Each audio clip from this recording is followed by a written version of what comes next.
Yang datang kepada Paulus siapa, Bang?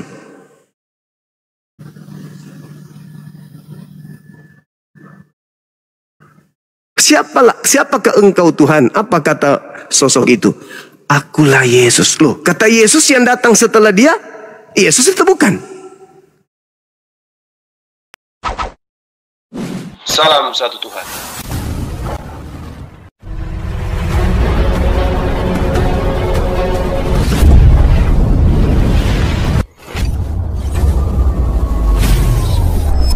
Ya, pengantar ini singkat para sahabat. Dukung semua ya sahabat-sahabat kita channel Bensa News Muslim.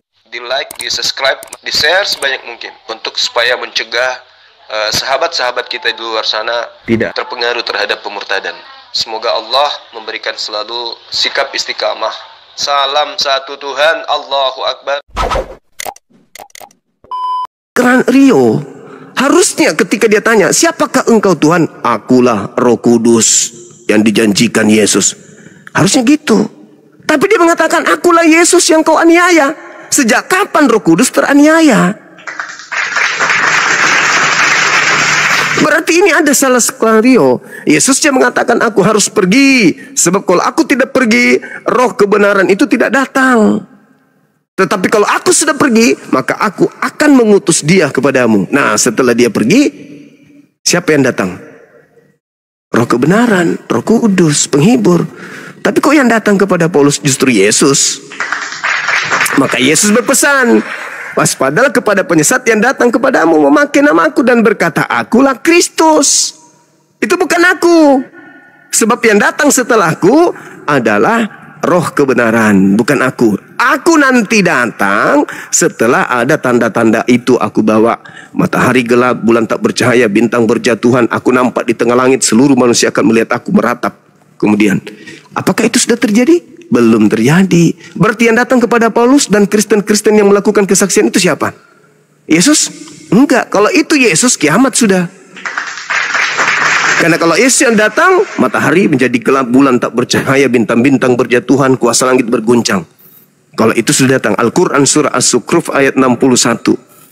Kedatangan Nabi Isa adalah pertanda hari kiamat. Nah, itu betul. Karena di Bible juga mengatakan itu. Kalau aku datang, bintang-bintang berjatuhan. Bagaimana enggak kiamat? Matahari enggak bercahaya, bulan menjadi gelap, kuasa langit berguncang. Kiamat dong. Nah, memang itu tanda-tanda kedatanganku, yaitu di lain itu. Kalau Anda mengaku Yesus, jangan kau percaya. Makanya tema kita ini, eksekutor salib ini siapa sebenarnya? Kalau dia orang-orang pilihan Tuhan, kontradiksi. Kenapa kontradiksi? Tuhan melarang Yesus dibunuh. Tapi kalau dia penguasa gelap yang ingin membunuh Yesus orang benar ini, maka Tuhan akan turun tangan untuk menyelamatkan utusannya. Tidak akan diizinkan Yesus itu dibunuh sama penjahat. Yesus itu manusia suci, manusia yang selalu merendahkan diri di hadapan Tuhan. Yohanes 8:29, Yohanes 8 nomor 17, Tuhan tidak akan membiarkan aku seorang diri, sebab aku senantiasa melakukan apa yang berkenan kepadanya.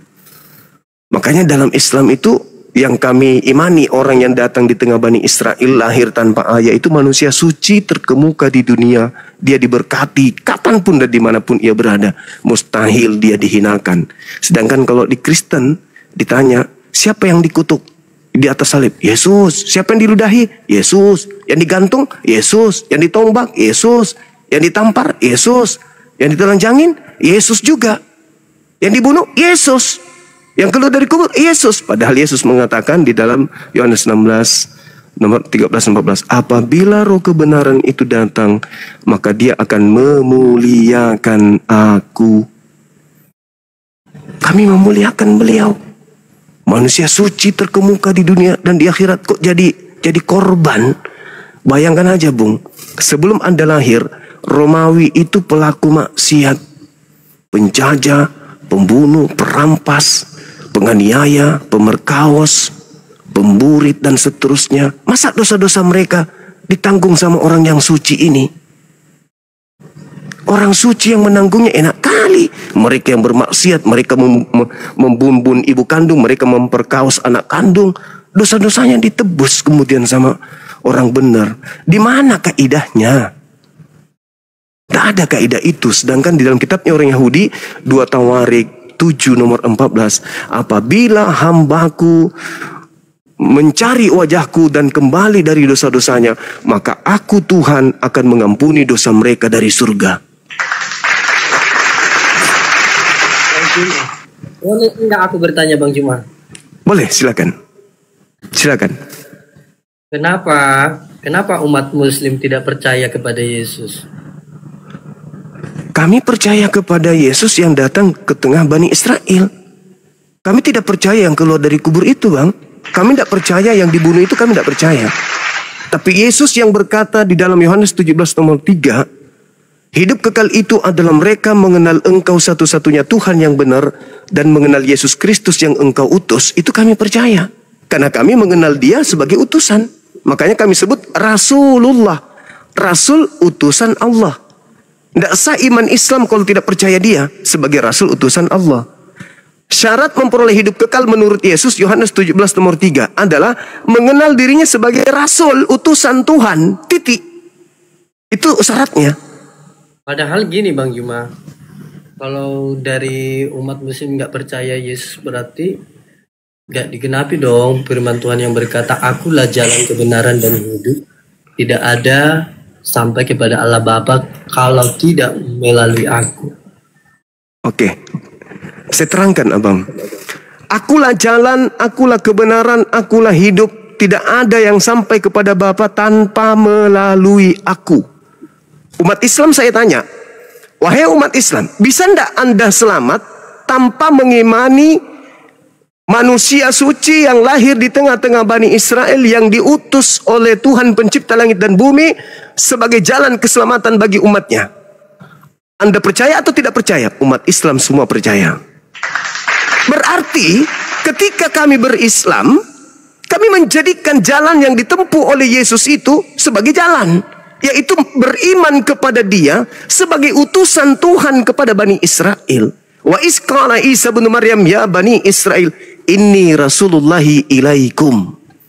Kami beriman, maka tidak sah iman kami kalau kami tidak beriman kepada manusia yang lahir tanpa ayah, yang diberi hikmat Injil sebagai jalan keselamatan bagi Bani Israel. Kami percaya itu. Tapi kami tidak percaya kalau Dia adalah Tuhan, karena Dia bukan tujuan, Dia hanya jalan. Jalan menuju Monas, bukan Monas. Yesus hanya jalan menuju kepada Tuhan. Bagaimana jalan yang ditunjukkan Yesus? Di dalam Matius 19 ditanya oleh murid-muridnya, guru, bagaimana caranya supaya saya bisa masuk surga? Apa kata Yesus? Yang pertama, kamu harus melakukan segala perintah Tuhan. Di mana perintah Tuhan itu? Ajaran Musa. Jangan ini, jangan ini, jangan ini. Kata muridnya, itu sudah aku lakukan. Nah, kedua, kalau kau sudah lakukan itu, yang kedua adalah jual seluruh hartamu, berikan kepada si miskin. Jual hartamu, berikan kepada si miskin. Artinya berinfak, bersedekah, bayar zakat, dan bla bla bla seterusnya. Kata orang itu, kalau sudah selesai, apalagi? Barulah kau jadi pengikutku. Jadi untuk menjadi pengikut Yesus itu dua sesi yang harus dilalui. Yang pertama, melakukan hukum Taurat. Yang kedua, kemudian berinfak, bersedekah. Makanya Yesus mengatakan di suatu ayat, lebih mudah onta masuk lubang jarum daripada orang kaya masuk ke dalam surga. Berarti pengikutnya nggak boleh kaya, harus miskin. Karena syarat untuk memperoleh hidup yang kekal, jual seluruh hartamu, berikan kepada si miskin. Baru kau bisa jadi pengikutku. Tuh. Jadi hidup kekal itu menurut Yesus ya begitu. Bukan hanya silakan. Ya. Silakan. Padahal kan setiap Bang Juma berdoa, sholat, selalu Bang Juma mengatakan, tunjukkanlah jalan yang lurus. Padahal Tuhan sendiri sudah mengatakan, akulah jalan kebenaran dan hidup, gitu. Lalu kenapa Bang Juma nggak percaya kepada Yesus? Itu aja Bang Juma. Saya tidak mau berdebat, hanya mengatakan itu aja. Oke, Nabi Isa di dalam Al-Quranul Karim dikatakan kembali oleh Allah, fattakullah wa ati'un. Nabi Isa nih, bertakwalah kepada Allah dan taatlah kepadaku. Hadza siratul mustaqim. Itulah jalan yang lurus. Jalan yang lurus itu mana? Mentaati Tuhannya Yesus dan mentaati perintah Yesus bagi Bani Israel. Jalan lurusnya apa? Menyembah kepada Allah. Jangan sampai belok menyembah kepada Yesus. Itu jalan lurus. Sekarang kalau saya tanya kepada saudara, jalan lurus yang mana menurut Yesus? Menyembah dirinya atau menyembah kepada Bapa? Orang Kristen bengkok semua, Bang. Belok semua. Menyembah kepada Yesus. Jalan lurusnya itu adalah menyembah hanya kepada Dia yang mengutus Yesus dan mendudukkan Yesus sebagai rasul utusan Tuhan. Kenapa kami umat Islam selalu berdoa, tunjukilah kami jalan yang lurus itu. Ingat, Bung, lampu merah sudah ada di mana-mana, tapi kecelakaan terjadi di mana-mana. Aturan Tuhan sudah ada di dalam kitab suci Al-Quranul Karim, tapi pelanggaran-pelanggaran tetap aja terjadi. Kenapa? Karena iblis senantiasa datang kiri, kanan, atas, bawah, muka, belakang kepada kita manusia. Kami hari ini ibadah di masjid, Allahu Akbar, memuji Allah, kemudian meninggikan Allah, merendahkan diri kami, menghambakan diri. Saat itu kami bisa nangis. Tapi selangkah dari masjid, penguasa gelap sudah datang. Masuklah pikiran, gimana caranya anak saya bisa makan? Gimana caranya saya bisa dapatkan uang? Apa caranya supaya jabatan saya naik? Gimana caranya supaya ini? Iblis datang. Itulah kami selalu minta petunjuk. Petunjuk itu sudah ada. Jangan ini, jangan itu, jangan ini, jangan itu. Ada petunjuk itu. Tetapi kita senantiasa kemudian dibawa oleh syahwat kita untuk jauh dari Tuhan. Itu terjadi. Bagaimana orang Yahudi? Kata Yesus dalam Matius 23. Nomor 1, nomor 2, 3. Apa kata Yesus? Orang Farisi dan ahli Taurat itu sudah menduduki kursi Musa. Dengarkanlah apa yang mereka katakan, tapi jangan kamu mengikuti apa yang mereka kerjakan. Sebab mereka hanya berkata, tetapi mereka tidak mempraktekkan. Artinya mereka sudah tahu jalan lurus itu, mereka tahu, tapi mereka tidak mau melakukan itu. Nah, itulah yang terjadi di dalam ajaran agama Islam. Aturan apapun dalam Islam itu sudah sempurna, tetapi kami minta petunjuk supaya dikuatkan agar tetap berada pada koridor ini. Jangan sampai kami itu serong ke kiri atau serong ke kanan. Kami harus lurus ke depan karena Allah. Kami bersedekah, jangan bengkok. Harus karena Allah. Kami menyampaikan, jangan karena pamer, harus karena Allah. Harus lurus. Jangan ada yang lain. Itu maksudnya, Bang.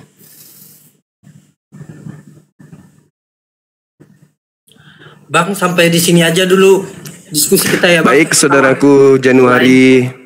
Ya, saya hormat sama Anda. Anda baik, diskusinya luar biasa. Mengizinkan kepada saya juga untuk menyampaikan hal-hal yang saya tahu. Dan saya suka, saya senang sama Anda untuk berdialog. Lain kali naik lagi ke sini, Bang, ya. Ya, Bang Juma. Oke, siap. Sehat selalu, Bang.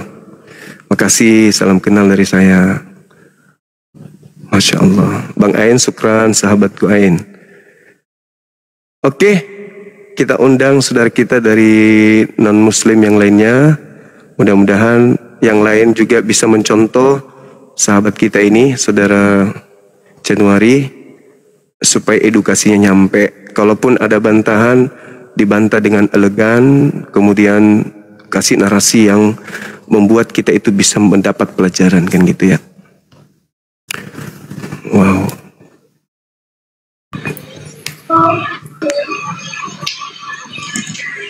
Ya, bisa buka kameranya, Bang Raja Holong. Buka kameranya, Nah, udah saya bisa buka. Siap. Udah saya buka, Bang. Siap, salam kenal, Bang. Ini di mana ini? Lagi di kantor, di rumah? Ini di mana ini? Lagi di kantor. Bisa dikecilin suara Lagi di rumah, Bang. Di rumah. Kayaknya. Siap, siap.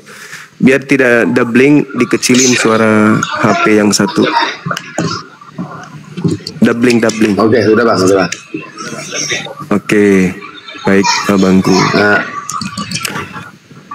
tadi Bang, Iya. mulai tadi saya dengar perkataan Abang tentang sama Bang Januari. Siap. Kan saya ini Bang sesuai dengan eksekutor salib pahlawan. Sebelum aku Bang bertanya sama Abang agamanya apa, Bang? Saya Muslim, abangku. Saya Muslim, saya Islam. Oke, Islam. Saya Bang Iya, Kristen Protestan. Protestan, abang ya. Oke, sip. Ya. Jadi kayak gini, Bang. Karena kita kan ini adalah makhluk Tuhan semua kan. Siap, betul Bang. Betul. Benar. Abang enggak membantah itu kan? Kita semua makhluk Tuhan. Siap. Betul Bang. Karena sebelum kita berbicara Bang, aku perkenalkan dulu diri saya sama Abang ya. Siap. Kalau di Komal saya dibuat ini Raja Holong. Tahu nggak Bang artinya Raja Holong? Raja Holong. Nggak, yang saya tahu raja aja. Oh, kalau Holong nggak tahu artinya Bang ya? Nggak tahu. Kalau Holong apa itu Bang? kasih. Alhamdulillah, iya. Siap. Raja kasih berarti. Begini, Oke, Bang. sip. Saya Raja Kasih. Kenapa saya bilang Raja Kasih? Saya tidak mau melihat baik pun agama Muslim, agama yang diakui di Indonesia, yang susah tetap saya bantu. Iya, siap. Sesuai dengan kemampuan saya. Iya. Luar biasa Bang ini. Iya. Jadi kenapa saya bilang kayak gitu Bang? Saya dulu pernah Muslim. Oh, iya. Pernah Muslim, makanya saya lihat ini tema Abang sangat sama saya salib pahlawan. Saya tidak setuju ini Bang. Ini pertanyaan abangku, apakah eksekutor salib itu pahlawan? Itu pertanyaan. Iya. Kalau jadi semua Bang yang di dalam komal-komal ini, kenapa Bang orang kita Muslim selalu membahas tentang agama Kristen? Saya tanya dulu Abang. Pertama Abang lah dulu karena kita lagi berbicara. Oke. Alasannya yang pertama, agama Kristen itu memiliki amanat agung. Jadikanlah seluruh bangsa menjadi pengikutku. Itu ucapan makhluk yang keluar dari kubur. Dan terbukti Anda mengaku seorang Muslim dan sekarang betul-betul menjadi pengikut makhluk yang keluar dari kubur itu. Kami tidak mau sama nasibnya seperti abang. Cukuplah abang yang dari Islam pindah menjadi penyembah makhluk yang keluar dari kubur tersebut. Dan yang kedua, hal ini kami lakukan untuk mencerdaskan anak bangsa supaya mereka bisa memilih mana yang pantas untuk diibadahi, mana yang pantas untuk dituhankan, mana yang tidak. Gitu abangku. Yang ketiga, yang terakhir, untuk menjaga anak-anak Islam dari gerakan kristenisasi. Gitu abang. Silakan. Terima kasih Bang ya. Ini baru berdiskusi yang enak Bang buat saya. Iya. Kalau itu kan bahasa Abang, aku terima itu. Karena Abang selama saya mengikuti tadi, Abang membahas tentang isi Alkitab. Kenapa Abang tidak membahas isi Quran kepada manusia atau kepada yang ada mendengarnya ini? Oke. Saya jawab Bang. Itu yang sangat saya kesalkan sama Abang. Abang seorang Muslim. Kenapa Abang harus membahas Alkitab kami, tidak membahas Quran Abang? Gitu maksud saya Bang. Baik. Ya, baik. Al-Quran dan juga Bible itu berbicara mengenai salib. Meskipun kata salib itu diambil dari Al-Quran, tapi orang Kristen sudah familiar menggunakan bahasa Quran daripada bahasa Bible. Kalau di Bible itu artinya ksulon, bukan salib, ksulon. Ksulon dalam bahasa aslinya. Sedangkan ksulon itu dalam bahasa aslinya ketika di Indonesia kan artinya adalah pohon. Kata salib itu hanya diambil dari Al-Quran, dipakai di Bible-nya Anda. Ya entah apa tujuannya. Yang pasti mungkin salah satunya adalah untuk memurtadkan seperti yang Anda alami. Nah ketika saudara saya ini bertanya, kenapa Anda harus membahas Bible? Kenapa nggak membahas Al-Quran? Tadi kan saya sudah sampaikan 3 hal yang tadi itu. Itu alasannya. Dan Al-Quran ketika berbicara mengenai penyaliban Bang, itu sudah final. Nabi Isa yang suci ini itu tidak disalib, melainkan diangkat oleh pencipta langit dan bumi ke langit. Jadi tidak ada alasan bagi kami kemudian untuk mengatakan bahwa Isa keluar dari kubur adalah jelmaan Tuhan, inkarnasi Tuhan, bla bla bla bla bla bla bla. Itu nggak ada. Kami sudah final. Allah mengatakan inni mutawaffik wa rafi'uka ilayya wa mutakhiruka minal ladina kafaru. Aku mengangkat engkau, aku mengambil engkau ke hadiratku dan membersihkan engkau dari orang-orang kafir. Nah, salah satu bukti membersihkan Nabi Isa dari orang-orang kafir, kami hadir untuk mengatakan bahwa Yesus itu tidak disalibkan. Yang disalib itu adalah orang lain. Dan itu Bible juga menguraikan indikasi itu secara kuat. Seperti itu, Abang. Itulah secara narasi Abang menyampaikan itu sama saya lalu saya bilang ya, lain dari penonton kita yang di bawah. Kayak mana? Baik, Bang? Setuju nggak? Setuju banget.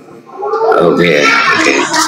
Jadi kayak gini, Bang, sebelum kita berbincang jauh lebih ke dalam kitab suci, kita ini kan memperkenalkan diri dulu kita, Bang, ya, Bang Juma. Ya.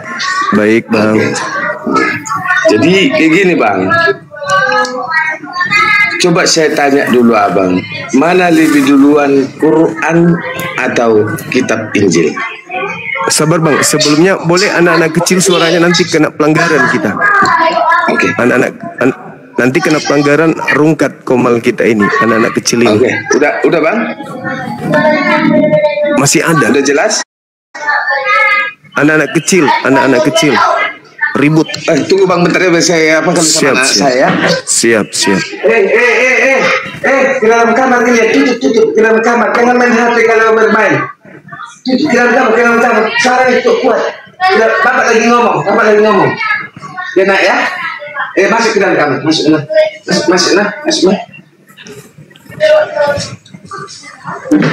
Oke, Bang, udah? Siap. Tadi pertanyaannya apa, Bangku? Kayak gini, Bang. Mana lebih duluan, Quran atau Injil? Lebih duluan Injil, Bang. Injil datang kepada Nabi Isa. Ya. Jadi kenapa Abang bisa mengatakan seperti yang tadi? Bahwa Isa itu naik bukan dari seperti yang dibilang Abang, dari bukan ada di dalam kubur. Dia sesuai dengan kesaksian Quran, Isa itu naik ke surga. Itu gitulah dulu, Bang, naik ke surga kayak gitu. Kenapa Abang bisa menarasikan kesaksian itu dari Quran kayak gitu? Iya, karena Al-Quran datang meluruskan fitnahan terhadap manusia suci yang pernah diutus oleh Tuhan ke tengah-tengah Bani Israel. Al-Quran datang meluruskan kemudian kisah itu dan meluruskan dan membersihkan Nabi Isa, manusia suci ini, dari sangkaan-sangkaan orang-orang kafir terhadap dirinya. Gitu, Bang. Oh, itulah narasi Abang ya. Siap. Oke. Jadi kayak gini, Bang.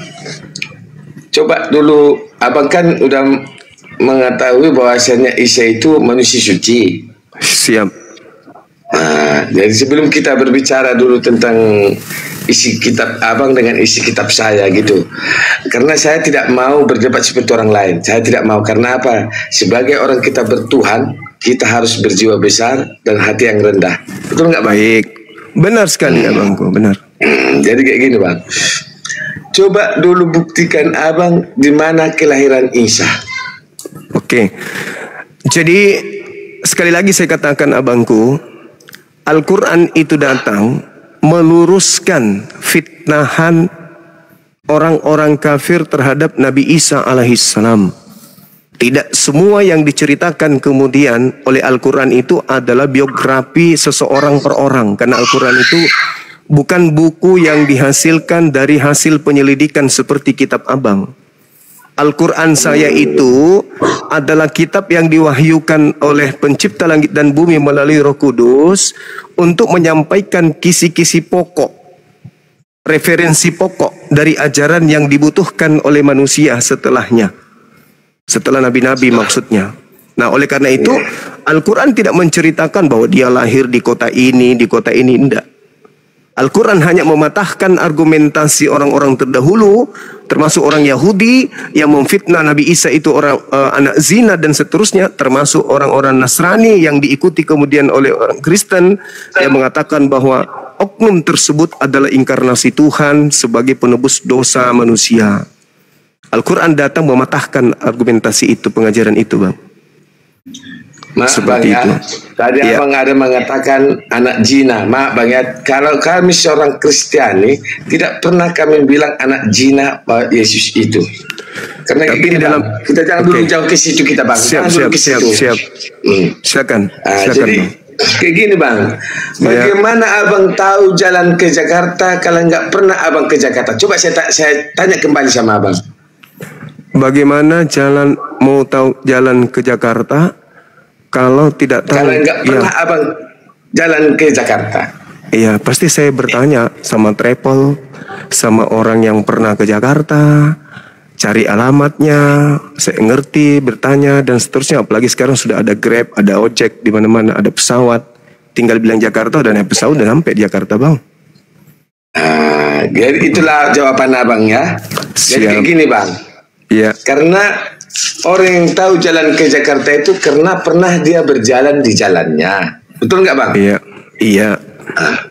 Itu pada dasarnya. Kalau dulu bang tidak ada Grab, tidak ada ini, karena pernah dia berjalan di jalan yang ke Jakarta. Betul nggak bang? Betul bang. Kecuali wahyu ilham. Kecuali ilham bang ya. Kecuali ilham. Bukan gini bang. Kita bukan berbicara tentang kitab dulu ini bang. Kita ini karena apa bang? Aku dengar tadi perkataan abang. Kenapa aku berkata demikian? Karena abang berjemaah di dalam kitab kami, bukan berjamaah di dalam kitab Quran. Itu yang saya bingungkan dengan abang. Karena saya Islam berbicara KTP atau Islam betulan? Karena itu saya pertanyakan. Karena saya kemudian menyangga iman Kristen menggunakan Bible yang imannya Kristen bertentangan dengan Bible-nya sendiri. Karena kalau saya menyangga mereka dengan Al-Quran, mana mereka percaya dengan Quran. Tapi kalau saya sanggah dengan Bible dan mereka menolak kebenaran itu, itulah anehnya. Di Bible-nya mengatakan A, tapi Kristennya mengatakan B. Itu lucunya itu di situ abangku. Oh, itulah narasi abang, betul nggak bang? Iya, sesuai dengan pertanyaan abang. Bernarasi saya karena saya ditanya. Silakan. Karena kayak gini bang. Makanya saya tanya tadi abang, dari mana abang tahu jalan ke Jakarta kalau nggak pernah berjalan di jalannya? Betul nggak bang? Iya. Pasti ada caranya bang. Bertanya, mengikuti yang lain. Abang tadi kan bilang Isa itu bang, kalau itulah di kitab abang Quran. Iya. Itulah bang. Betul. Jadi kami seorang Kristiani mempercayai ada Yesus. Ya. Adalah Tuhan. Kami mempercayai dan sampai saat ini ada peninggalannya, bahwasanya hak kelahirannya, dan dia pun bernubuat dan membuat satu mujizat. Ada mujizatnya nyata. Makanya kami percaya, itu kepercayaan kami seorang Kristiani. Kalau kami seorang Kristiani tidak akan mau lagi goyang. Karena apa saya dulu bang pernah jadi Muslim? Karena perkawinan kebanyakan. Betul nggak bang? Iya. Tapi kalau namun dari hati, pertama seperti kita ini tidak akan mau bang. Iya. Yakinlah bang. Yakinlah. Karena apa? Pertama faktor perkawinan. Seperti saya lah. Udah 2 anak saya bang. Dan saya bedanya bang, Muslim dengan Kristen. Aku langsung jujur aja.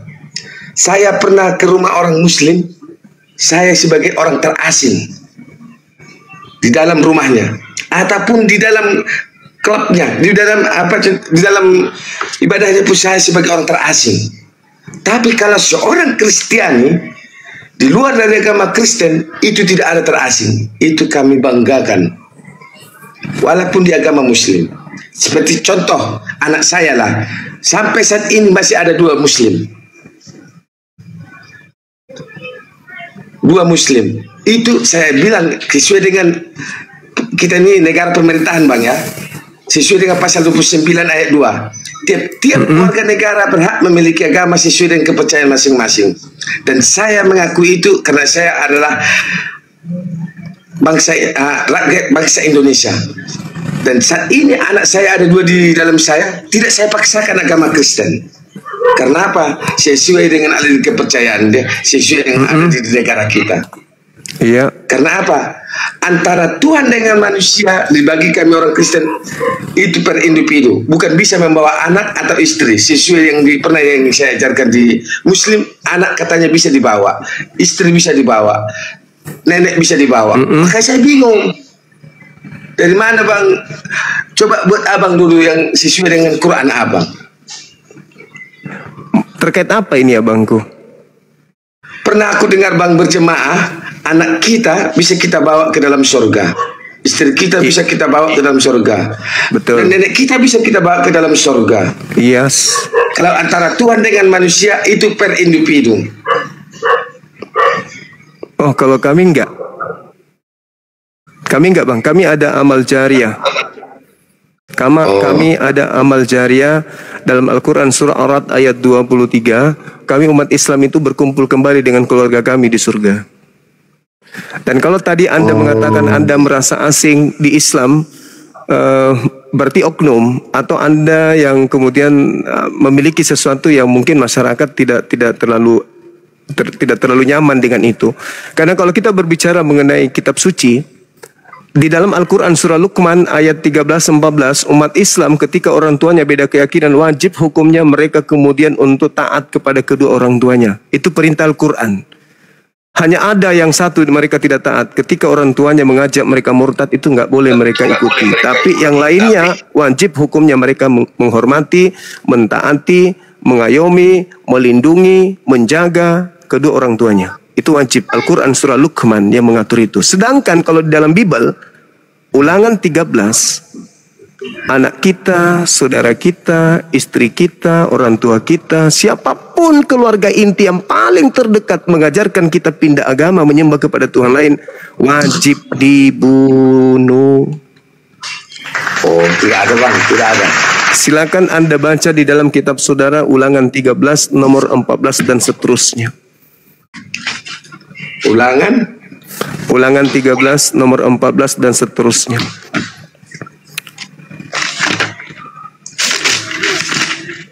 Coba ulangi bang. Ulangan 13, kalau Anda ingin lebih lengkapnya, baca nomor 16, baca mulai dari nomor 6 sampai nomor 14 dan seterusnya.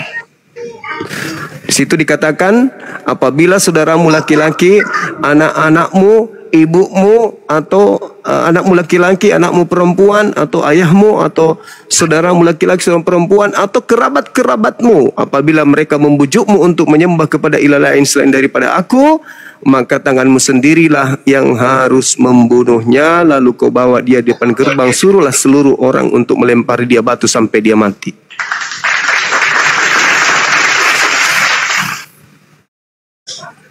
Tak ada bang tertulis di sini bang bilang kayak gitu bang. Silakan Anda baca. Bacakan ke saya supaya saya sadar kalau saya salah gitu bang. Oke, baca bang. dari Ini saya bacakan ayat 6 bang ya.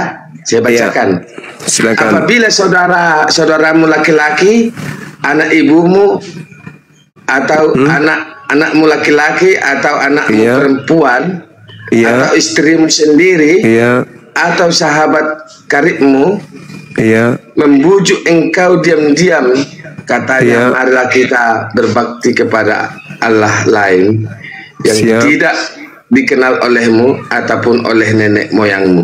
Tidak ada di sini bunuh. Tidak ada. Baca bang, baca terus bang, baca. Oke, ini ayat 7-nya. Ayat 7 ini bang ya. Salah satu Allah bangsa-bangsa sekelilingmu, baik yang dekat kepadamu maupun yang jauh daripadamu, dari ujung bumi ke ujung bumi, tidak ada bang. Nomor 8. Nomor 8. Maka janganlah engkau mengalah kepadanya, dan janganlah mendengarkan dia. Janganlah engkau merasa sayang kepadanya. Janganlah mengasihani dia, dan janganlah menutupi salahnya. Tidak ada bang. Baca terusnya 9. Ayat 9. Ini ayat 9 bang. Iya. Bacakan. Tetapi bunuhlah dia pertama-tama, tanganmu sendirilah yang bergerak untuk membunuh dia, kemudian seluruh rakyat.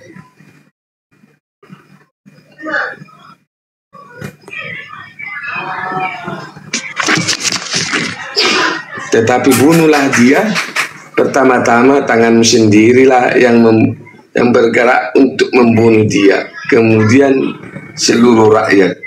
Engkau harus melempari dia dengan batu sehingga mati, karena ia telah berkhianat, menyesatkan engkau daripada Tuhan Allahmu yang telah membawa engkau keluar dari tanah Mesir, dari rumah perbuatan. Oh, beda itu bang.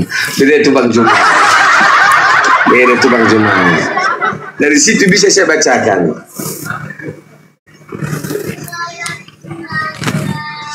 Contoh bang, pernah saya rasakan seperti yang saya bilang tadi sebelum kita apakan ini bang ya. Makanya saya kembali ke jalan yang benar. Apa? Meninggallah bapakku tahun 2010. Apa perkataan mantan mertua saya?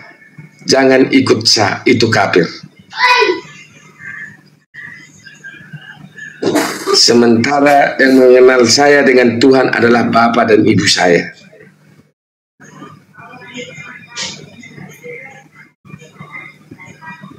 Setelah itu, orang mantan istri saya, dia kembalikan kopernya ke dalam kamar saya dan tidak ikut dengan saya.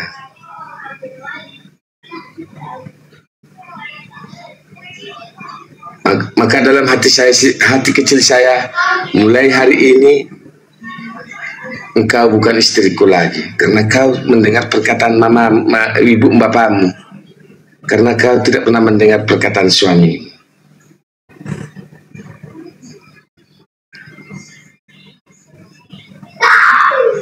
Tahun 2010 saya balik ke kampung karena meninggal orang tua saya dan saya tidak jumpa dengan bapak saya.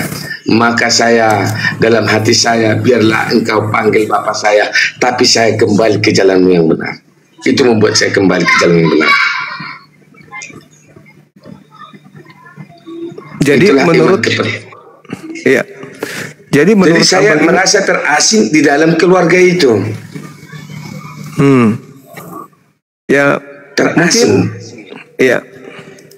Mungkin ya faktor abang kali, faktor abangnya kali. Faktor abang yang kemudian ya abang lah yang tahu itu. Abang yang kami nggak ngerti, kami nggak paham kemudian bagaimana abang ke keluarga abang sendiri. Karena dalam kaidah Islam itu kita nggak boleh kemudian berbuat jahat kepada agama orang lain yang tidak jahat terhadap agama kita. Kita boleh mempertahankan akidah, ya gimana? Kalau kita bang, bukan realita yang berbicara bang, ya fakta ya. Ya, realita fakta sama realita bang. Yang berbicara itu perkataan abang mengatakan tidak boleh berbuat jahat kepada agama lain. Aku dengar sendiri abang bilang kayak gitu kan? Iya. Kenapa bang di negara kita ini, kenapa setiap mendirikan gereja selalu ada pembongkaran paksa, ataupun ada apa bang? Kenapa tidak menghargai? Coba saya tanya dulu abang. Jadi mengenai itu kita harus pelajari kasus per kasus bang. Kita harus, karena di daerah mayoritas non Muslim juga, jangankan mendirikan masjid, mendirikan musala juga berat di situ. Nah, mungkin alasannya karena cuman berapa orangnya, ngapain kau dirikan masjid di sini? Ini kan sudah ada masjid, ngapain kau dirikan lagi masjid? Sudah ada masjid. Atau tadinya rumah, tapi tiba-tiba berubah menjadi masjid. Ya itu nggak boleh. Nah inilah yang dialami kemudian oleh keadaan yang ada di negara kita ini. Negara memfasilitasi kita sebagai masyarakat Indonesia untuk menjalankan agama dan juga punya kewajiban untuk saling menghargai satu sama yang lain. Tapi nih Bang, ada satu agama yang senantiasa selalu jahil terhadap agama lain. Contoh, Tuhannya mereka dibawa oleh Belanda, kitabnya itu nama Tuhannya God.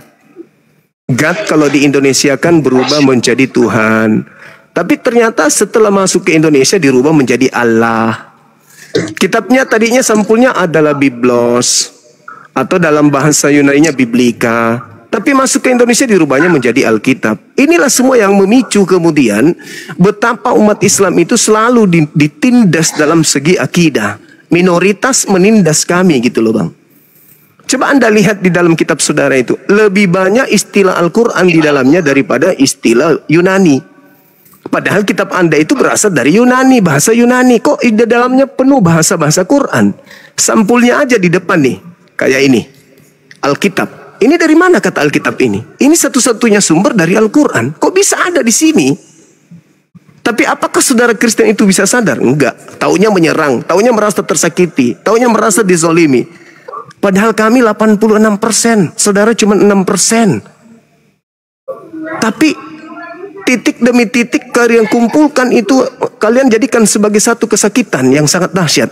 Padahal sejarah menorehkan ya, penjajah di atas muka bumi ini yang melakukan pembumbun sehingga jutaan manusia jadi terlantar, jutaan manusia kehilangan rumah, jutaan manusia kehilangan keluarga, anak-anak menjadi yatim, ibu-ibu menjadi janda, suami menjadi duda. Pelakunya siapa? Orang yang beragama seperti Bapak ini. Tuhannya siapa? Tuhan yang sama seperti Bapak. Adakah kami mengatakan bahwa agama Anda itu adalah agama penjajah? Enggak. Enggak ada. Tapi ketika ada kesalahan prosedur, selalu Islam yang dibawa. Oknum yang melakukan, Islam yang dibawa. Tapi kalau giliran yang membumbun, kayak di Makassar ini Bang, di Sulawesi Selatan ini, ada satu pemakaman isinya 40.000 jiwa. Pelakunya itu adalah dari agama saudara. 40.000 jiwa Bang, satu makam dibumbun oleh orang yang seakidah, seagama dengan abang. Tapi kami tidak mencap kalian itu sebagai agama penjajah, enggak. Berbeda dengan kalian ketika gereja diprotes, yang kalian bawa Islam. Ketika gereja diprotes, yang kalian bawa Islam. Padahal Al-Quran menggariskan, kullil ladina amanu yaghfiru lil ladina la yarjuna ayyamallah. Jadi Allah menggariskan suatu kaidah di Islam. Katakanlah wahai Nabiku Muhammad kepada orang-orang yang beriman, hendaklah mereka memaafkan orang-orang yang tidak takut kepada Allah. Memaafkan. Makanya di Islam di Indonesia ini Bang, kalau Anda melihat kami 80%, 86%, kalian 6%, kalian dicintai, disayangi sama masyarakat Indonesia. Kami sayang sama kalian. Tapi mungkin dalam perlakuan kehidupan kita sehari-hari, ya setiap ada kesalahan Islam, setiap ada kesalahan Islam, setiap ada sesuatu Islam. Padahal Islam tidak mengajarkan itu. Tidak ada dalil di dalam Al-Quranul Karim untuk memerintahkan umat Islam merusak rumah ibadah. Tak ada. Dalam keadaan damai maupun dalam keadaan perang. Bahkan dalam perang pun umat Islam haram hukumnya merusak rumah ibadah agama lain di luar Islam. Haram hukumnya membunuh tokoh-tokoh agama lain, imam, pendeta, dan itu tidak boleh. Di Islam loh itu seperti itu Bang. Nggak boleh. Nah, sedangkan kalau kita baca di Bible, bunuhlah. Jangan kau biarkan apapun yang bernapas. Anak-anak, ibu-ibu yang menyusui, bla bla bla bla bla, bunuhlah. Itu ada perintah dalam Bible Bang. Tapi kami umat Islam ketika kalian melakukan pembunuhan, kami tidak mengatakan lah ini Kristen ini memang agamanya mengajarkan. Padahal di Bible mengajarkan loh Bang. Coba Anda baca di Ulangan 20 nomor 10, apabila engkau mengepung suatu wilayah untuk kau perangi, tawarkan kepada mereka perdamaian. Kalau mereka menerima perdamaian itu, jadikanlah mereka budakmu dan ajaklah dan suruhlah mereka bekerja rodi untukmu. Tetapi kalau mereka tidak mau berdamai, bunuhlah semua laki-laki yang ada di dalamnya. Itu yang diperhatikan Belanda.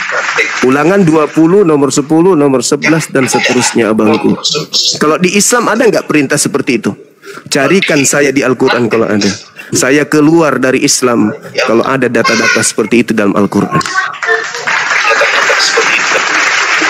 Coba abang baca Ulangan 20, nomor 10, nomor 11. Itu kan perkataan Abang Juma berkata itu sedemikian. Yang ada di Bible. Itu di Bible, Bang. Saya membaca yang ada di Bible. Iya. Tapi Bang, kalau sesuai dengan realita yang saya dapat selama saya pada saat itu, berbeda dengan yang Abang ungkapkan sekarang. Berarti itu oknum. Karena Islam tidak mengajarkan itu. Kalau ada orang Islam yang jahat, orangnya, karena agamanya tidak mengajarkan jahat. Berbeda bukan dengan abang. Muslim, Bang. Bukan saya bilang Islam, bukan. Karena tapi saya nangkapnya begitu. Berbeda dengan bukan saya agama bilang saudara. Muslim atau Muslim yang berbuat sedemikian. Karena apa?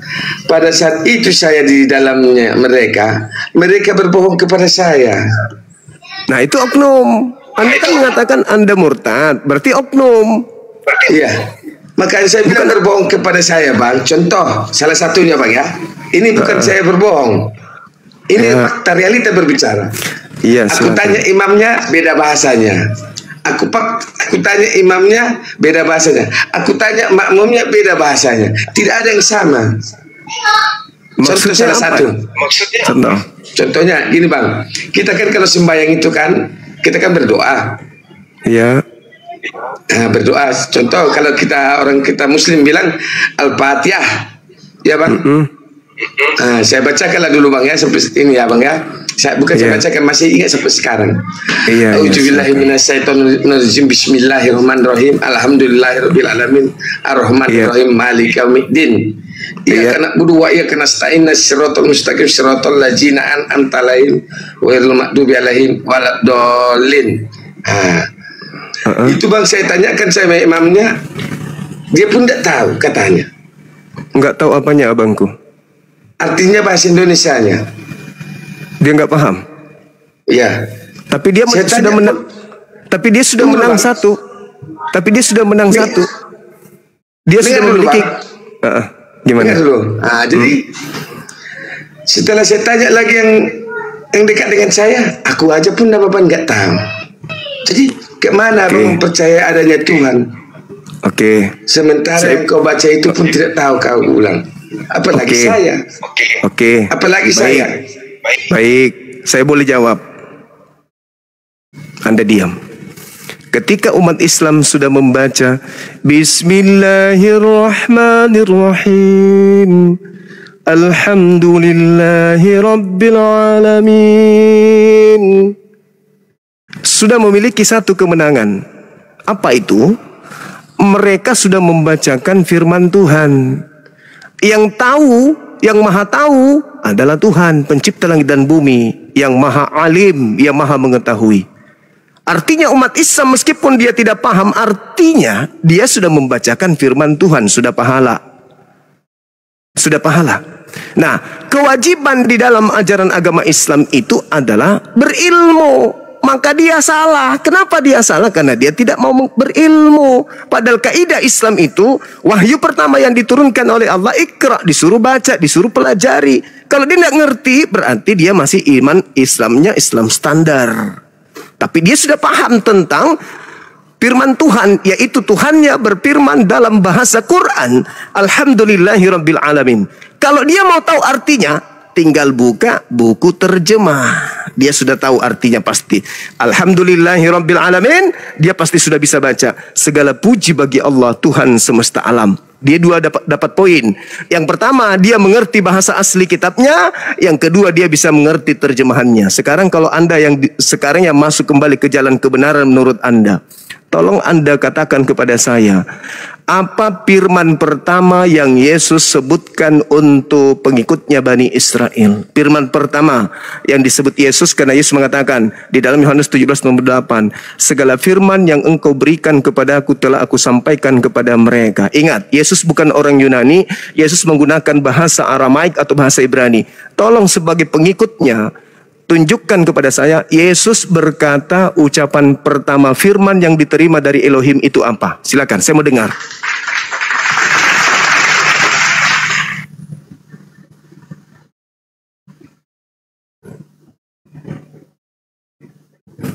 Buka mute-nya bang. Dibuka mic-nya bang.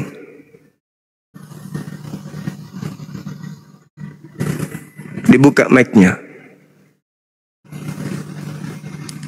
Mic-nya dibuka. Ya. Tolong tunjukkan firman pertama yang Yesus sampaikan kepada muridnya itu yang mana? Ucapannya dalam bahasa Aram.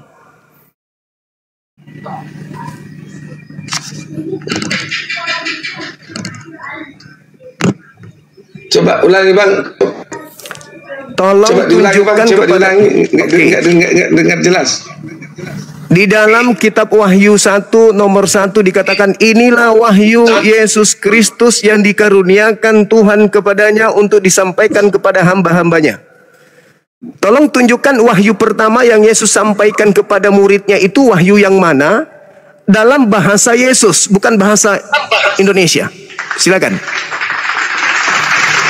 Oh, bang, kita ini bang, kalau bahasa Yunani bang saya nggak paham bang, jujur saya. Berarti lebih beruntung umat Islam. Dia tidak tahu arti, tapi dia tahu firman yang turun kepada nabinya Nabi Muhammad. Anda bisa bahasa Indonesia, mengerti katanya, tapi sayangnya kebalikannya Anda tidak mengerti firman Tuhan yang datang kepada Yesus itu apa. Bagaimana Anda bisa tahu? Kalau di dalam Yesus itu bang, dalam Yohanes 1 ayat 1, kami sudah diberi di sini. Pada mulanya adalah firman. Itu bukan ucapan Yesus abangku, itu ucapan pengarang Yohanes. Yang saya minta ucapan asli dari Yesus. Apa yang Anda tahu? Ucapan aslinya Yesus apa? Ucapan gelap bang, gelap. Kalian tidak mengerti firman yang diterima Yesus itu, kalian tidak tahu firman yang diterima Yesus itu, kalian gelap sama sekali. Anda tidak tahu. Umat Islam meskipun mereka tidak mengerti, tinggal buka terjemah, mereka sudah sampai padanya firman Tuhan yang diterima oleh nabinya. Subhanallah, masya Allah, masya Allah. Nah sekarang saya mau tanya, mana ucapan Yesus? Ucapan Yesus pertama kali mana? Yang mana? Bang, kalau dalam Yohanes 14 ayat 6 bang, kata Yesus kepadanya, akulah jalan kebenaran dan hidup. Tidak ada sahabatku barakallahu fik. Iya, bukan masalah itu abangku. Yang saya tanya ini kan Anda bertanya tentang Al-Quran. Anda ke masjid, alhamdulillahirabbil alamin. Sekarang saya balik bertanya. Coba bang, kenapa bang menghilang bang? Saya hilang ya? Ada kok bang, ada bang. Enggak, ada ini saya. apanya menghilang?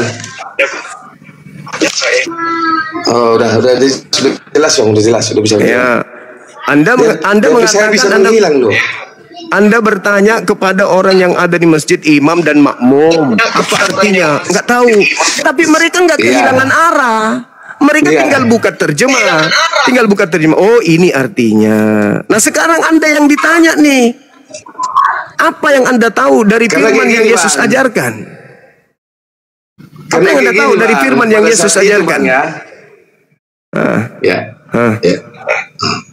Pada saat itu bang, saya kan masih pada saat itu saya memang muslim. Pada saat itu. Iya. Setelah saya di dalam itu bang, saya kan perlu tahu apa yang harus saya sembah dan apa yang harus saya yakini. Betul nggak bang? Betul. Kenapa Anda nggak belajar? Tunggu dulu bang. Setelah saya bertanya, banyak bang saya bertanya sama mereka. Jadi Andanya kenapa nggak belajar? Mereka nggak tahu, tapi mereka sudah mendapatkan keuntungan satu. Islam kalau membaca kitab sucinya itu sudah pahala bang, kebaikan. Sekarang kalau Anda membaca kitab ini sampai tamat, apa yang Anda dapatkan? Apa yang Anda dapatkan? Kalau Anda sudah baca itu, apa yang Anda dapatkan? Aku dapatkan dari sini bang, kasih karunia Tuhan udah turun kepada saya. Apa itu kasih karunia yang mana itu? Yang mana kasih karunia yang Anda maksudkan setelah Anda membaca kitab ini? Yang tadi perintah membumbun. Kasih karunia Tuhan Yesus. Iya, yang tadi perintah membumbun itu. Yang perintah memperbudak orang gitu. Bukan Bang, itu beda itu Bang. Berarti kalau bukan, kita baca dari atas Bang, nanti saya berarti Anda tidak berarti Anda tidak mempraktekkan isi ini. Anda hanya mengajarkan kasih apa dari Kristen, kasih Kristen yang nampak dilihat oleh mata kasat mata itu apa? Apa Bang? Karena gini Bang. Karena kedatangan itu di perjanjian lama Bang, di perjanjian baru Yesus sudah datang. Iya, maksud saya Yesus ucapan Yesusnya. Ini bukan ucapan Yesus abangku. Yang saya tanya ucapan Yesusnya mana? Makanya Bang, ada Bang tertulis di Yohanes 14 ayat 6. Enggak, itu kan bukan ucapan Yesus Bang. Akulah jalan kebenaran dan hidup. Itu bukan ucapan Yesus. Dan hidup. Abangku, itu bukan ucapan Yesus. Tunggu Bang ya. Akulah jalan kebenaran yang hidup. Apa iki Bang? Bang, itu Bang itu perjanjian lama yang ditulis yang ditunjukkan Abang sama kami, sama saya. Sama saya. Ini Bang kedatangan Yesus sudah di perjanjian baru. Kami sudah meyakini karena dosa kami sudah ditebus. Makanya kasih karunia yang diajarkan Yesus itu bertumbuh dan berbuah. Tunggu. Dosa Anda ditebus katanya. Dosanya ditebus itu maksudnya gimana? Kok ada Yesus tebus dosa itu gimana ceritanya Bang? Kami percaya kepadanya dan kami kasih dan karunia dia udah betul, maka kami mengasihi sesama Bang. Yesus itu mengatakan dia diutus hanya kepada orang Yahudi. Kok Anda Yahudi? Saya Bang, bagi siapa yang percaya kepadanya, bagi siapa orang yang Yahudi, aku diutus hanya kepada domba yang sesat dari umat Israel. Yohanes 14 nomor 6 itu ucapan Yesus kepada Bani Israel. Bukan ucapan Yesus kepada di luar Israel. Anda hanya menerima buku seakan-akan itu untuk Anda, tapi ucapan Yesus, seluruh ucapan Yesus yang tinta merah di dalam Bible itu ucapan Yesus untuk umatnya Bani Israel. Tidak ada ucapan Yesus untuk di luar Israel, tidak ada. Bukan Bang Juma, bagi yang siapa yang percaya kepadanya. Percaya kalau dirinya utusan Tuhan untuk Bani Israel. Bang, seperti yang tertulis di Yohanes 13 Bang. Iya, akulah guru dan Tuhan. Katamu itu tepat. Tuhan. Aku memang guru dan Tuhan. Kamu di situ siapa? Makanya saya percaya. Ya, kamu di situ siapa Bangku? Siapa kamu di situ? Kamu menyebut saya sebagai dombanya Tuhan saya dombanya yang sesat. Saudara, Wahyu 3 nomor 9, kalau ada bukan orang Yahudi mengaku domba, itu disebut jemaat iblis. Kitab Anda sendiri yang mengatakan itu, bahwa Kristen itu disebutkan di situ yang mengatakan dirinya sebagai jemaat Yahudi atau jemaat Israel tapi bukan jemaat Israel, maka dia adalah jemaat iblis. Bible yang mengatakan itu. Jangankan abang, orang-orang Kanaan saja ketemu langsung dengan Yesus minta tolong agar anaknya disembuhkan. Yesus menyebutnya sebagai asuh, Bang. Usir dia, karena dia dari tadi mengikuti kita. Wanita Kanaan itu datang, tolong Yesus sembuhkan anakku. Apa kata Yesus? Tidak layak roti yang disediakan untuk anak-anak diberikan kepada asuh. Apa kata wanita Kanaan itu? Betul. Tapi bukankah asuh makan remah-remah yang jatuh dari meja tuannya? Apa kata Yesus? Besar imanmu ibu. Jadilah seperti apa yang engkau inginkan. Jadi orang Kanaan saja yang bertemu langsung dengan Yesus aja disebut asuh, Bang. Apalagi abang. Makanya di dalam Matius 7 nomor 22 nomor 23, ketika nanti abang bertemu dengan Yesus, abang akan berkata, Yesus, bukankah kami yang bernubuat mengusir setan bermujizat pakai namamu. Apa kata Yesus? Pada saat itulah aku akan berterus terang kepada mereka, enyahlah daripadaku, aku tidak mengenal kalian. Kalian adalah semua pembuat kejahatan. Apa nggak malu abang diusir sama Yesus? Oh, bukan bang. Kalau yang dibilang abang itu bang, enyahlah kamu. Bagi yang ada yang bang, kalau itu bang masalah itu bang, enyahlah kamu katanya. Itu bang, yang banyak saksi-saksi palsu tentang enggak. Bukan itu. Baca dalilnya. Matius 7 nomor 15 sampai nomor 22. Saksi palsu bang. Enggak ada dikatakan seperti itu. Matius 7. Nomor 15. Ya, nomor 15 sampai nomor 23. Tunggu bentar bang ya, saya usir dulu bukurnya. Iya.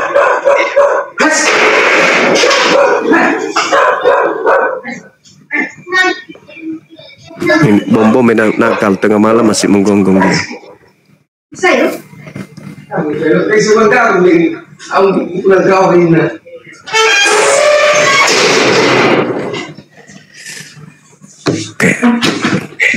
Oke bang.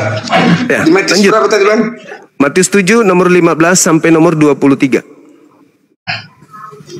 Hai pengajaran yang sesat. Tengok abang bang. Hai pengajaran sesat itu bang, saksi pengajaran sesat itu bang. Makanya dibilang. Iya silakan. Gitu. Silakan Anda baca. Waspadalah terhadap nabi-nabi palsu yang datang kepadamu dengan menyamar seperti domba, tetapi sesungguhnya mereka adalah serigala yang buas. Dia bang datang dia sebagai contohnya bang pendakwah, dia juga bahasa apanya, dia berjemaah, tapi dia berbahasa kata Tuhan, tapi dia lebih dari serigala. Itu makanya itu bang, itu yang dikatakan itulah saksi palsu. Oke, sekarang Yesus mengatakan itu kepada siapa waktu itu? Pada saat itu bang, pada saat itu Yesus, tunggu bang ya, berbicara kepada orang Yahudi kan? Dari buahlah kamu akan mengenal mereka. Bukan. Yesus menasihati Yahudi kan agar waspada. Iya. Lalu siapa di luar Yahudi yang datang menyamar-nyamar seperti menjadi murid Yesus? Islam atau Kristen? Bang, kalau masalah itu bang, udah ada tertulis itu bang dalam kitab ini. Ya enggak, pertanyaan saya sederhana. Besarnya bang, itu nanti saksi Kristus. Yang saksi dari bukan. Nanti, yang datang menyamar seperti domba, seperti Yahudi, Islam atau Kristen? Kristen bang, Kristen. Oke. Nah, sekarang kalau Anda mengakui Kristen, kata Yesus, dari buahnya kamu akan melihat dia. Nah, setelah kelihatan buahnya ternyata Kristen, kata Yesusnya, batangnya harus ditebang dan dilemparkan ke dalam api neraka. Coba Anda baca di situ. Bukan buahnya lagi. Kalau sudah kelihatan buahnya sesat, yaitu Kristen, maka batangnya harus ditebang. Siapa batangnya? Paulus. Agamanya yang harus ditebang. Ajarannya yang harus ditebang. Bukan oknum-oknumnya. Wah, ini saksi Yehova, ini salah, ini Advent salah, ini enggak. Apabila sudah menemukan kemudian di luar Yahudi melakukan hal itu tanda-tanda buah-buahnya, maka batangnya yang harus ditebang. Berarti kalau batang ditebang, seluruh buahnya mati, masuk dalam api neraka. Maafkan saya bang, itu tertulis dalam kitab saudara. Saya tidak ngarang-ngarang. Di dalam Matius 7 jelas di situ bahwa Anda sendiri yang telah menyebutnya bahwa itu adalah Kristen. Berarti seluruh Kristen akan digarami dengan api neraka. Bukan bang, bukan kayak gitu pengertiannya itu bang. Bukan begitu batangnya pengertiannya. Batangnya yang harus ditebang. Tuhan sudah menyertai kami bang. Makanya kami mempercayai Allah Bapa, Allah Anak, Allah Roh. Kami sudah mempercayai. Karena kami anak dari. Iya, itu kepercayaan abangku, silakan aja. Tapi saya membaca dalil dan Anda sudah mengakui bahwa itu adalah Kristen. Udah selesai, final. Di data nomor Matius 7 nomor 19-nya dikatakan batangnya yang harus ditebang, batangnya bang, batang. Nomor 9-nya Anda baca. Dan setiap pohon yang tidak menghasilkan buah yang baik pasti ditebang dan dibuang dalam api neraka.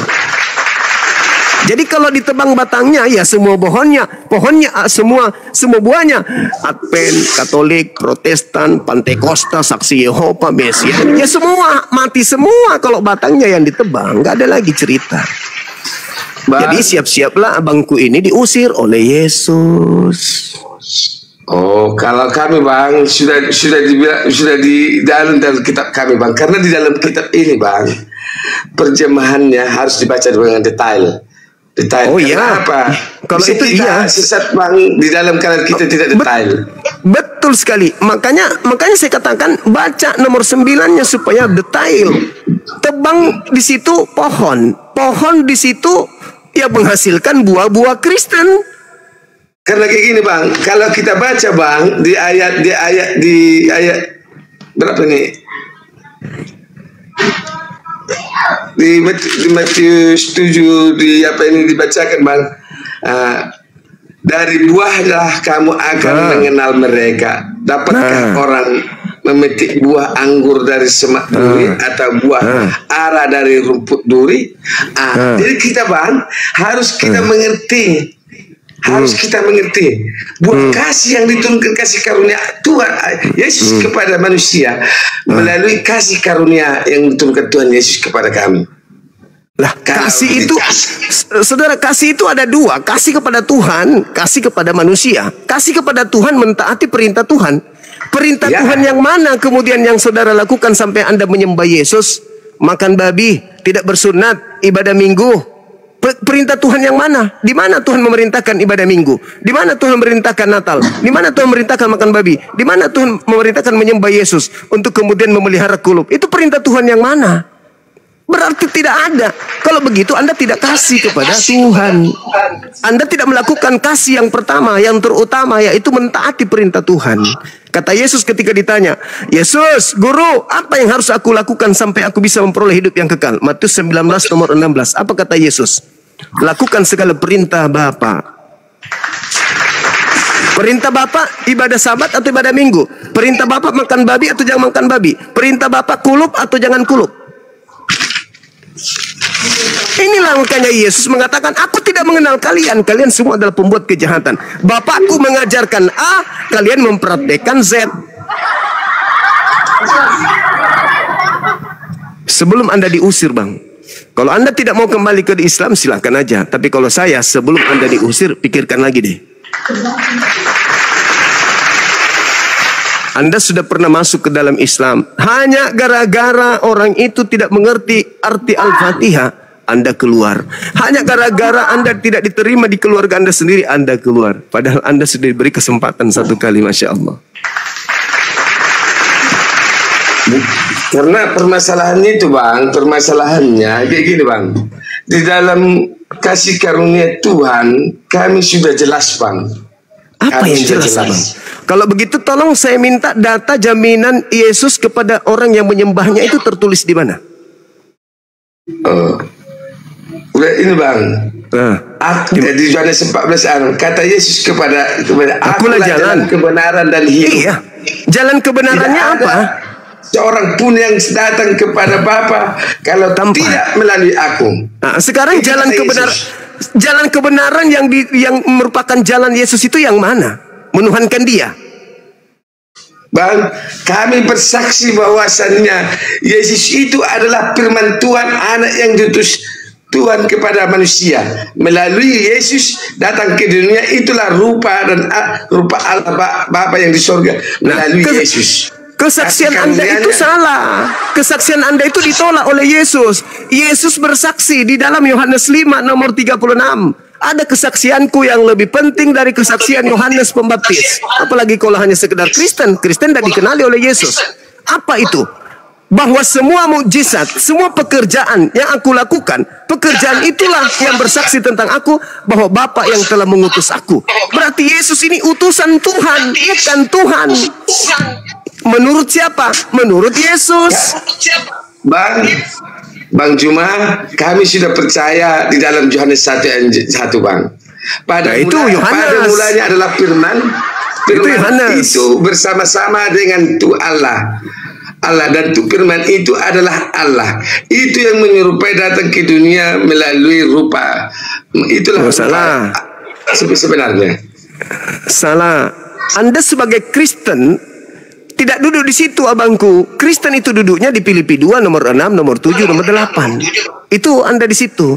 Di situ di Filipi 2 dikatakan di surat Paulus bahwa Theos tidak mempertahankan keteosannya, melainkan mengosongkan dirinya dan mengambil rupa hamba, lalu menjadi manusia, lalu taat sampai mati, bahkan taat sampai mati di atas tiang salib. Nah, itu konsep ketuhanan Anda. Jangan Anda sembunyikan.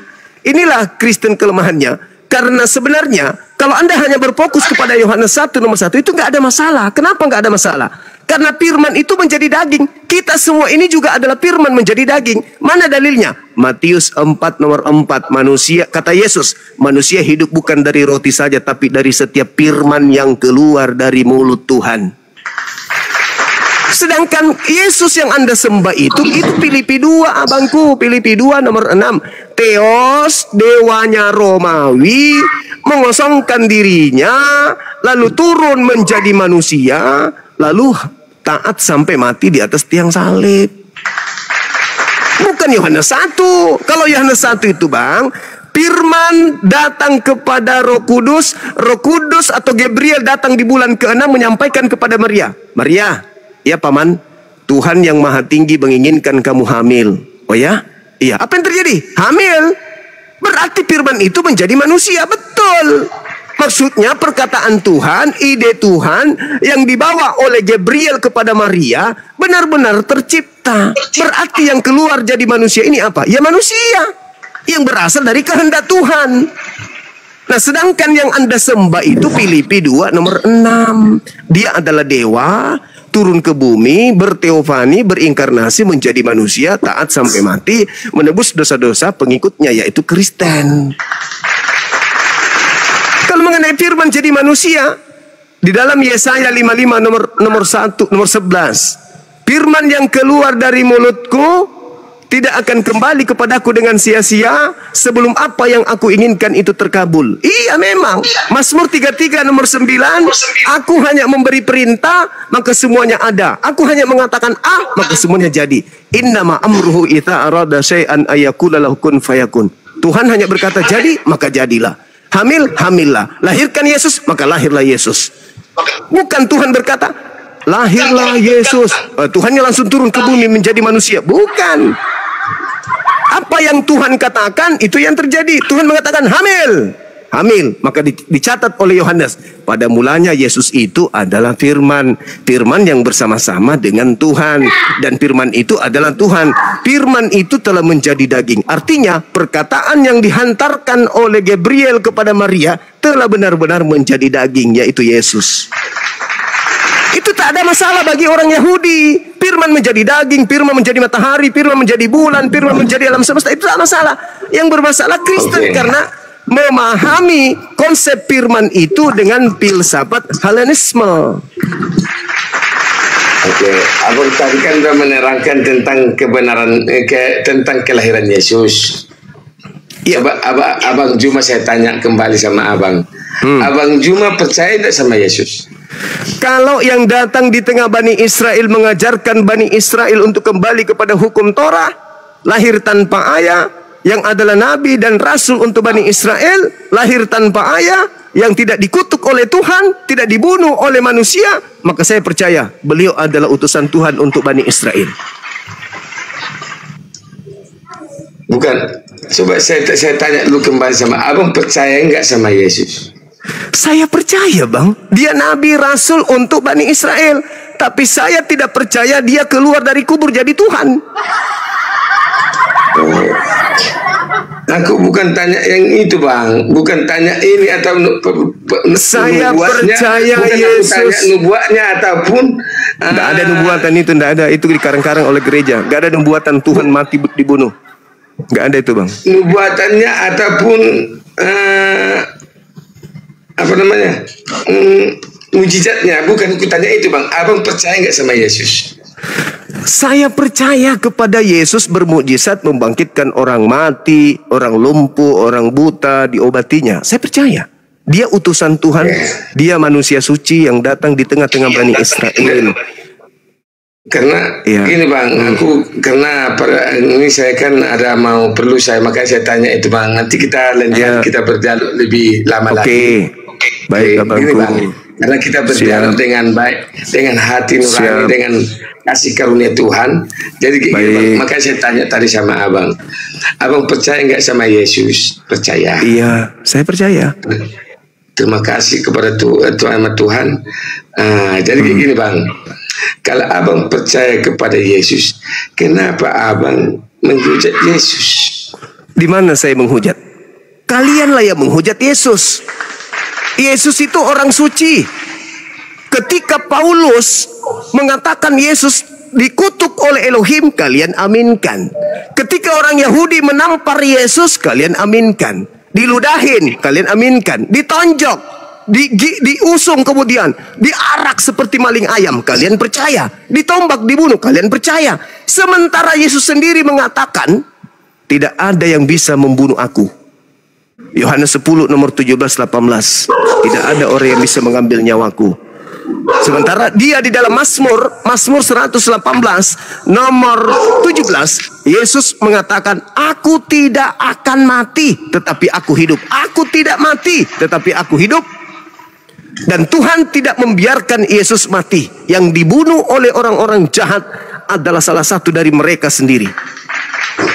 Sementara Anda Kristen ini datang belakangan dari Roma, bukan datang dari Yahudi.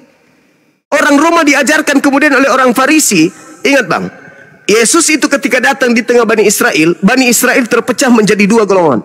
Yang pertama menjadi pengikutnya, yang kedua menjadi musuhnya. Siapa yang mendirikan agama Kristen? Paulus. Apanya Paulus Yesus itu? Musuhnya. Bukan murid-murid Yesus yang mendirikan agama Kristen, bukan. Tapi musuhnya Yesus. Sekali lagi saya katakan, Bani Israel ketika Yesus turun, Bani Israel terpecah menjadi dua. Yang pertama yang mengikutinya, kelompok kecil, kelompok besar yang membencinya. Siapa kemudian yang membantai murid-murid Yesus? Pembenci Yesus dan pembenci muridnya. Siapa itu? Paulus, pendiri agama Anda. Jadi Kristen itu berasal dari musuh Yesus, bukan berasal dari murid Yesus. Apa buktinya? Anda baca sekarang Galatia 2 nomor 8. Apa katanya? Petrus diutus kepada orang-orang yang bersunat. 1. Matius 10 nomor 5 nomor 6. Yesus berpesan kepada muridnya agar jangan ke bangsa lain, melainkan pergi kepada domba-domba yang sesat dari umat Israel. Lukas 1 nomor 33. Yesus inilah yang ditentukan menjadi raja bagi Bani Yakub untuk selama-lamanya. Yohanes 17 nomor 9. Aku berdoa bukan untuk dunia, tetapi aku Yesus berdoa hanya untuk Bani Israel. Jadi yang mendirikan agama Kristen menyembah Yesus, menebus dosa pakai darah Yesus, kemudian dosa ditebus oleh Yesus. Yesus adalah jelmaan Tuhan. Yesus membatalkan semua firman Tuhan. Yesus dikutuk di atas tiang salib. Itu musuh Yesus, bukan pengikut Yesus. Silakan Anda pelajari lagi. Saya percaya abang ini adalah orang yang mau belajar, buka Bible, belajar hingga sampai kepada kebenaran. Silakan kalau abang mau istirahat, bisa di kesempatan lain bisa berdiskusi lagi dengan kami di sini. Insya Allah kalau tanpa hujatan kami akan layani dengan baik. Saudara saya sopan, kami hormat. Itu abang. Gini Bang. Baik. Biar saya tunjukkan sama abang. Silakan. Firman-Nya Yesus menubuatkan Paulus ya. Boleh. Oke. Boleh. Tetapi firman Tuhan tetapi firman Tuhan kepadanya, pergilah. Anda baca di Kisah Para Rasul. Kisah Para Rasul. Pergilah, sebab orang ini adalah pilihan bagiku untuk memberitakan namaku kepada bangsa-bangsa lain serta raja-raja orang Israel. Oke, boleh saya berargumen? Boleh. Dia datang kepada Ananias. Itu terjadi setelah penyaliban. Sebelum penyaliban, Yesus berkata, adalah lebih baik, Yohanes 16 nomor 7, adalah lebih baik jikalau aku pergi. Sebab jikalau aku pergi, maka seorang penghibur itu tidak akan datang. Tetapi kalau aku pergi, maka dia akan datang. Aku harus pergi supaya roh kebenaran itu datang, supaya penghibur itu datang. Jadi Yesus pergi supaya datang orang lain, penolong lain. Sekarang, menurut saudara, kalau Anda baca Yohanes 16, nomor 7, nomor 8, menurut Yesus yang datang Yesus atau penghibur lain?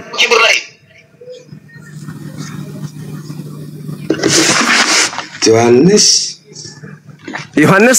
16 nomor 7 Anda baca, nomor 8 Anda baca.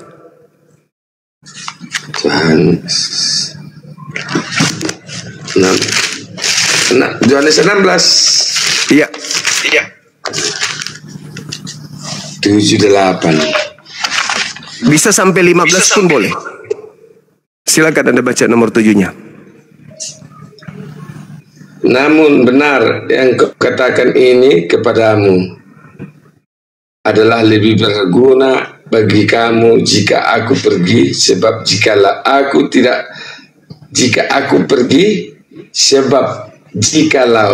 tidak pergi, penghibur itu tidak akan datang kepadamu.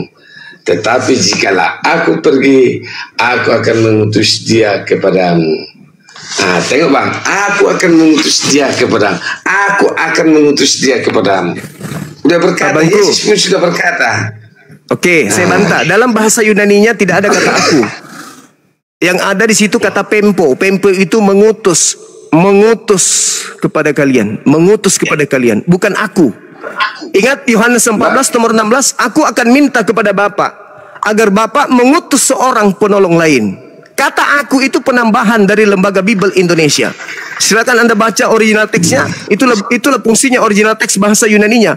Di situ hanya berkatakan pempo. Pempo itu artinya mengutus, bukan aku mengutus, tapi cuma mengutus. Siapa yang mengutus? Baca Yohanes 14 nomor 16, aku akan minta kepada Bapa agar Bapa mengutus seorang penghibur, seorang penolong lain.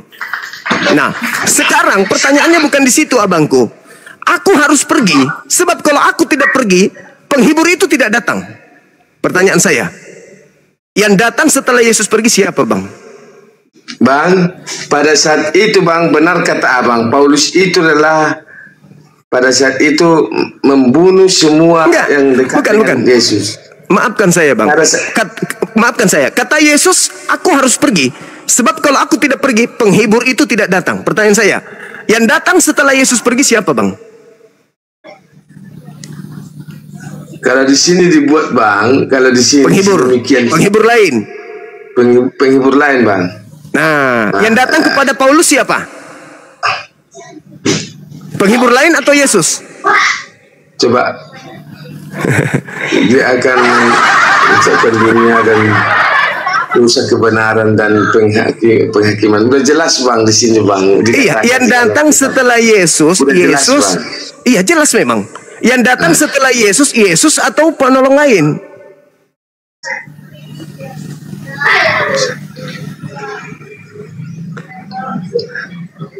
Sedangkan Yesus berkata dalam Matius 24 nomor 4 nomor 5, waspadalah kepada penyesat yang datang kepadamu dengan memakai namaku dan berkata akulah Kristus. Berarti yang datang ada dua. Yang pertama adalah roh penghibur lain, bukan Yesus. Kalau itu bang bukan ke situ bang. Kalau yang dibilang abang itu ada bang. Karena bang yang dibilang di situ itu akan mengaku-ngaku dia nabi. Dan dia mengaku aku nabi dan dia menyebut aku. Itu bukan Paulus bang. Bukan. Saya tidak menuduh Paulus. Nabi, bang. Saya tidak menuduh Paulus. Saya hanya mengatakan Yesus berpesan kepada kedua ke murid-muridnya. Satu, Yesus berpesan aku harus pergi. Kalau aku tidak pergi, maka Roh Kudus atau Roh kebenaran itu atau Roh penghibur itu tidak datang. Berarti ada roh kebenaran datang setelah Yesus pergi. Ada juga penyesat yang datang, satu, mengaku-ngaku Yesus. Penyesat datang memakai namaku dan berkata, akulah Kristus, jangan kamu percaya. Jadi menurut Yesus ada dua yang datang setelah dia pergi. Yang pertama adalah roh kebenaran atau penghibur. Yang kedua adalah roh penyesat mengaku Yesus. Pertanyaan saya kepada abang, yang datang kepada Paulus mengaku sebagai penghibur atau mengaku sebagai Yesus? Kalau dia mengaku Yesus, berarti dia adalah penyesat. Kalau dia mengaku penolong atau penghibur, berarti dialah penolong yang dinubuatkan Yesus yang harus datang setelah Yesus pergi. Silakan Anda renungkan. Silakan Anda pikirkan. Silakan Anda istirahat. Silakan Anda murtad semurtad-murtadnya. Sederhana saja. Waspadalah kepada penyesat yang datang kepadamu memakai namaku dan berkata akulah Kristus. Yang datang kepada Paulus mengaku siapa? Yesus Kristus. Padahal yang datang setelah aku adalah benar jikalau aku pergi. Sebab kalau aku tidak pergi, penolong itu, penghibur, Parakletos itu tidak akan datang.